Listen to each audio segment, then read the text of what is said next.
questions still unanswered. Are determined to provide answers as to what led up to the events which took place on the apparent Trump assassination attempt.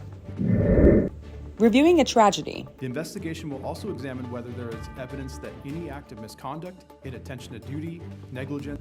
A hearing on the Titan submersible implosion begins nearly 15 months after the incident.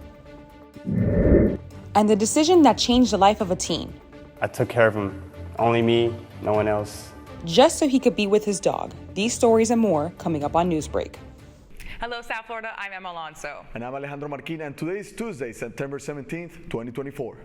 Live from the Lee Caplin School of Journalism and Media in North Miami, this is Caplin News. Concerns this morning over security surrounding the Republican presidential nominee. The Secret Service shares more details about its investigation into a second assassination attempt on Donald Trump. This comes just hours before a suspected would-be assassin is formally charged for weapons violations. Reporter Brian Abel is in West Palm Beach.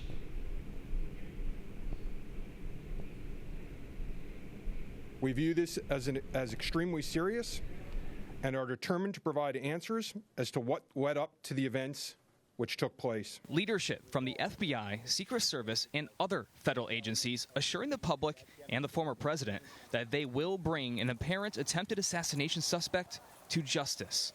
Ryan Wesley Ruth is accused of taking position with a rifle outside a fence along Trump's West Palm Beach golf course Sunday, where Mr. Trump was playing.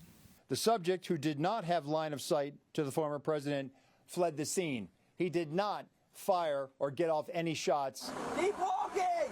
Ruth didn't get far, captured along an interstate a short time later. Our FBI agents then attempted to interview him, and he invoked his right to an attorney. Ruth was officially charged Monday with 2 federal counts, including possession of a firearm while a convicted felon and for having a weapon with an obliterated serial number. Authorities say he has a lengthy criminal history in North Carolina and on social media is an outspoken Trump critic and a fervent supporter of Ukraine. We are going through what he posted and any searches he conducted online. Agents are also analyzing the rifle, backpacks, and other items left at the scene. DNA has also been collected from those items, which are being sent to Quantico for testing. Still to be determined, did Ruth act alone?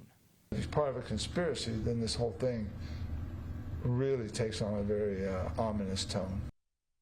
And the FBI is pursuing and working to execute search warrants on the suspect's car and electronics, including those located at previously known addresses. The agency has also interviewed at least 7 eyewitnesses and are working to interview several family members, friends, and former colleagues of the suspect. In West Palm Beach, I'm Brian Abel reporting. As the investigation continues, the Trump campaign is criticized for the candidate's connections to Florida politician and former congressional candidate Laura Loomer. Caplin News DC Bureau reporter Samantha Gutierrez is live in Washington with more on the controversy. Laura Loomer is the far-right activist who's been traveling with Trump recently, first to the debate and then to the 9/11 commemoration in New York. Her closeness to the former president has attracted a lot of attention and leads me to question, will this affect his campaign? In 2020, Loomer ran as a Republican for Florida's 21st congressional district in the House of Representatives. Known for her controversial history, she has been banned from several social media platforms like Twitter. When Elon Musk took over Twitter, she came back. FIU political professor Eduardo Gamarra, an expert in campaign strategy, compared Laura Loomer to Nick Fuentes. These young kids who have become very politically prominent by saying the most outrageous things, and primarily by doing so over social media. Professor Gamarra has served as the principal consultant to several political campaigns in South America, and he says that historically, candidates separate themselves from controversial figures. The conventional wisdom was that if there was somebody controversial, right, especially taking extreme views, that person would negatively affect the course of the campaign. But she has been seen with Trump a lot. We're here at Bedminster. I'm with the greatest president ever. After rumors circulated among right-wing Twitter users, including Loomer, that Haitian immigrants are eating people's pets in Ohio, Trump repeated the claim in the debate. They're eating the dogs, the people that came in. Professor Gamarra explains that Trump's link to controversial figures has a different effect on his followers. That has strengthened his relationship with his core group of supporters. He doesn't believe she will influence his devoted voters. What mostly worries Gamara is Loomer's impact on society. She's also part of that effort to normalize that kind of hatred, bigotry, racism, and things of that kind that this country had thought it had eradicated. And some pro-Trump Republicans are against her. One of them is Georgia Republican Marjorie Taylor Greene. Her rhetoric and her tone does not match the base, does not match MAGA, does not match most Republicans I know, and I'm completely denouncing it. I'm over it. Republican leaders have also voiced their concerns on social media, like North Carolina Senator Tom Tillis. He wrote, "Laura Loomer is a crazy conspiracy theorist who regularly utters disgusting garbage intended to divide Republicans." Reporting for Caplin News from Washington, D.C., I'm Samantha Gutierrez. Rapper and producer Sean Diddy Combs is arrested last night in New York City. The celebrity was at a Manhattan hotel last night when he was taken into custody. His attorney says he is cooperating with authorities and that his arrest was based on a sealed indictment. Combs and his team maintain his innocence, saying that, quote, he has nothing to hide. Nearly 15 months after the implosion of the Titan submersible, a U.S. Coast Guard board has begun hearings to investigate what went wrong and who is responsible. Cheryl Hubbard has more on the investigation into the tragedy and the ongoing hearings. The Titan submersible was designed to reach depths more than 13,000 feet. It was supposed to take 5 people, all eager to explore the Titanic wreckage site for a hefty price tag, $250,000 per ticket. But the crew never made it. Now the company responsible for the submersible, OceanGate, faces mounting scrutiny of its operations amid reports of safety concerns. The investigation will also examine whether there is evidence that any act of misconduct, inattention to duty, negligence. Monday marks day 1 of a 2-week hearing held by the Marine Board of Investigation, tasked with reviewing the tragedy. It convened within days of the submersible's disappearance, and Monday's hearing potentially damning testimony from a former OceanGate engineering director who claimed he was fired in mid-2019 because he refused to sign off on an expedition. He would fight for what he wanted, and he wouldn't give an inch much at all. Former OceanGate contractor Tim Catterson testified that he also raised concerns to OceanGate CEO Stockton Rush. I told him I think that it's underbilled. I can't make the numbers work. We learned Monday that the Titan was pinged for the last time about 90 minutes into the dive. Days later, authorities found its wreckage resting on the floor of the North Atlantic Ocean, several hundred yards from the location of the Titanic. All aboard the vessel, including OceanGate CEO Stockton Rush, perished. I'm Cheryl Hubbard reporting. There are new developments this morning in a double murder investigation. 2 people were found dead early last year near Arlington, Virginia. New evidence has emerged that a husband and his au pair plotted the murder of his wife and another man. Investigators initially charged the couple's au pair as they were uncertain whether the husband took part.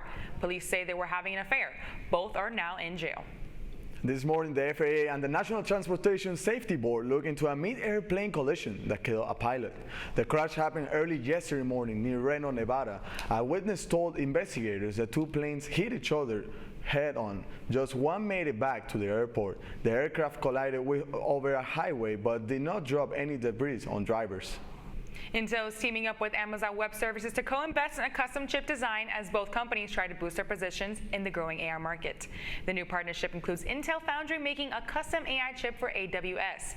Following yesterday's announcement, Intel shares jumped 6% in after-hours trading, signaling positive investment response. A U.S. Olympian fights for her medal 5 weeks after the Games. That's still ahead, and so is the story. Ask people if someone can buy him food and stuff, because he was a main priority for me to take care of. The story of a man and his best friend, the struggle they went through, and how the community wanted to help. Newsbreak will be back in 2 minutes. How prepared is your family if a tornado shows up at your doorstep, or a flood, or a hurricane? You can't just turn away a natural disaster. That's why it's important to go to ready.gov/plan now. It has the tools and tips you need to make an emergency plan with your family. So if disaster comes knocking, let's go. You'll be ready to help keep your family safe. It's just a pizza. Yes. Make a plan today. I debate all day. It's what I do. But there are some things that are undebatable, like your mental health. I was in a dark place when my brother passed away in a car accident. I was depressed in ways I never imagined. I reached out, and my sisters came, my pastor, my therapist. They helped me get through it. I found that the more I spoke up, the healthier my mind became. When you love your mind, you can go so much further. Find mental health resources at loveyourmindtoday.org. Jordan knows he shouldn't eat this entire bowl of nachos, but tonight he's earned that right because a few hours ago in the middle of happy hour, he recognized a sign, not from the gods or a bolt of lightning, but from a double heart, a kissy face, and a fourth ha in ha ha ha. That's when Jordan knew he was buzzed. So when it was time to go, he got a ride home instead of driving. Be a legend like Jordan. Recognize your buzzed warning signs and get a ride home. Buzz driving is drunk driving. I help our fellows design their paths as creative entrepreneurs. My experiences serving startups, creative businesses, and cultural organizations, and my journey as a queer mixed immigrant with Haitian and Arabic roots, inform the co-creative environment we foster at Radcliffe. We leverage our collective diversity to encourage the building of lifelong personal learning networks and mindsets that stimulate continuous innovation.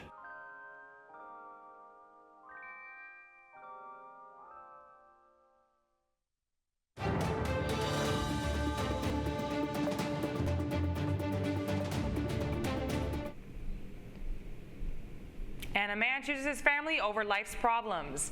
As the old saying goes, a dog is a man's best friend. And that rings true for a 19-year-old Samuel Heyman, a homeless teen who chose to live on the streets with his dog Mordex.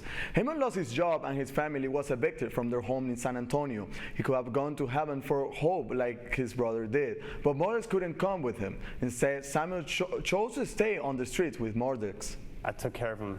Only me, no one else. So we grew up together. It's my son. A GoFundMe for Samuel and Mordex has raised $3,000 so far. Thanks to guardian angels in the community, Samuel found a new job at the Tractor Supply. After being stripped off her Olympic bronze medal, Jordan Childs is making every effort to get it back. The gymnast attorney filed an appeal on Monday to overturn the ruling of the Court of Arbitration for sport in her floor exercise at the 2024 Paris Olympics. Childs was bumped up to the bronze after her difficulty value was too low, but Romania claimed that the U.S. didn't file the result before the 1-minute deadline, handing the bronze medal to the country's Ana Barbarosu instead. You're watching Newsbreak, and we're coming right back. Severe weather can strike anytime, anywhere, but there's a simple way to stay safe. Hey, Jim Cantore here.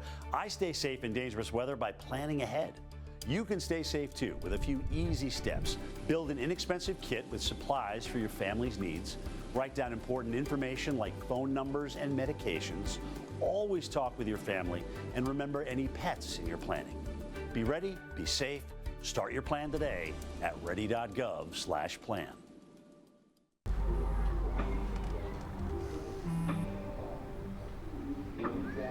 I don't know why you're so sad. You've got a roof over your head. You gotta stop with that depression stuff. That's what white people think. You all right? It just feels like it's coming from everywhere. Do you want to talk about it? You can talk to me if you're feeling sad. Whenever you need to talk, I'm here, okay?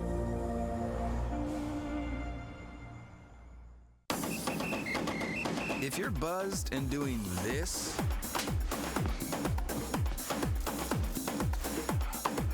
to make yourself feel okay to drive, ZWX.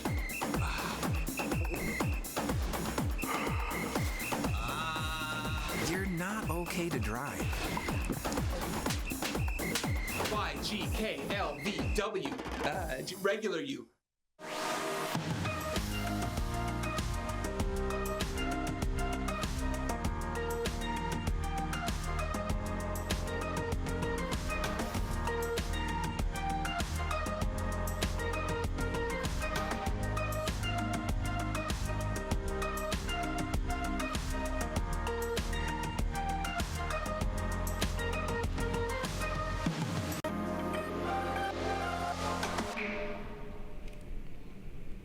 That's all the time we have for Newsbreak. I'm Alejandro Marquina. And I'm Emma Alonso. Get more news anytime at caplinnews.fiu.edu.